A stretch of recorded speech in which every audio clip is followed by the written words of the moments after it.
Perpignan-La Rochelle, le meilleur endroit, c'était Giral pour les Catalans et recevoir cette grande équipe de La Rochelle, double championne d'Europe, pour redorer son blason et surtout arrêter la spirale des défaites consécutives. L'USAP a cruellement besoin de points. Quant à La Rochelle, également, La Rochelle n'a connu la victoire à l'extérieur qu'une fois cette saison depuis le début de l'année, depuis la première journée, et de la détermination dans les regards pour les Maritimes, bien sûr, pour aller chercher des points à accrocher le wagon de ce top 6, le podium éventuellement.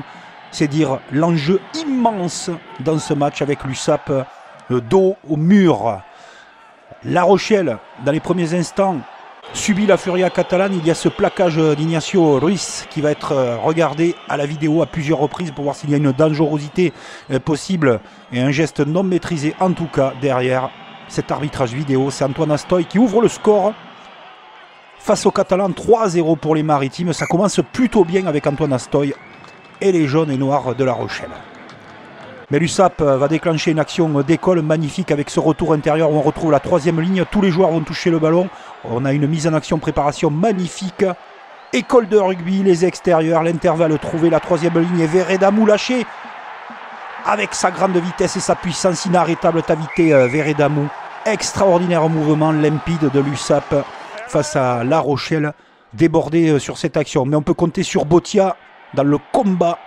Il récupère une pénalité sur ce ballon gratté impeccablement et Antoine Astoy redonne l'avantage aux Maritimes et c'est pas immérité. Mais l'USAP envoie du jeu, maîtrise sa rencontre, impose son jeu pendant que La Rochelle est très indisciplinée. Ce coup-ci, Botia a récupéré le ballon mais ce n'est pas dans la règle.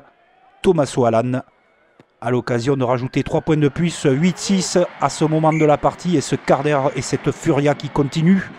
Avec encore beaucoup de disponibilité des joueurs de l'USAP, on se replace très rapidement. Regardez l'indiscipline de La Rochelle qui coûte cher aux Maritimes. Puisqu'il a le pied chaud, Tommaso Alan, et rajoute 3 points de plus. Le stade est plein à craquer, l'effervescence est là et Patrick Arletas apprécie certainement en connaisseur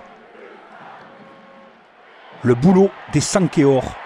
Ils vont infliger le second essai dans ce secteur de jeu de la saison, c'est dire la puissance. Le second essai, puisque les Maritimes n'en ont concédé qu'un depuis le début de l'année.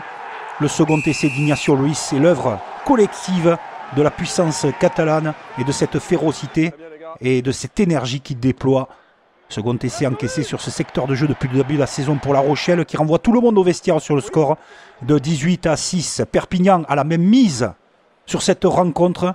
La Rochelle subit les assauts des Sankeor et Tommaso Alan se régale, il a le pied chaud. Il passe une nouvelle pénalité. On essaye de mettre un peu de dynamisme avec l'entrée du demi-mêlée.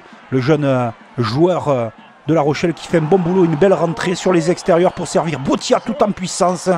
Il va envoyer tout le monde derrière la ligne avec une percussion immense sur le demi-mêlée catalan. Cet essai validé par le corps arbitral. Transformation de La Rochelle. On croit un instant que La Rochelle peut créer l'exploit, mais c'est l'USAP qui aurait pu l'emporter beaucoup plus grandement s'il n'y avait pas eu de maladresse sur la ligne d'en but. L'USAP pourra passer la fin de l'année tranquillement. Et quant à La Rochelle, il va falloir se remettre au travail. La bonne opération, c'est pour Perpignan.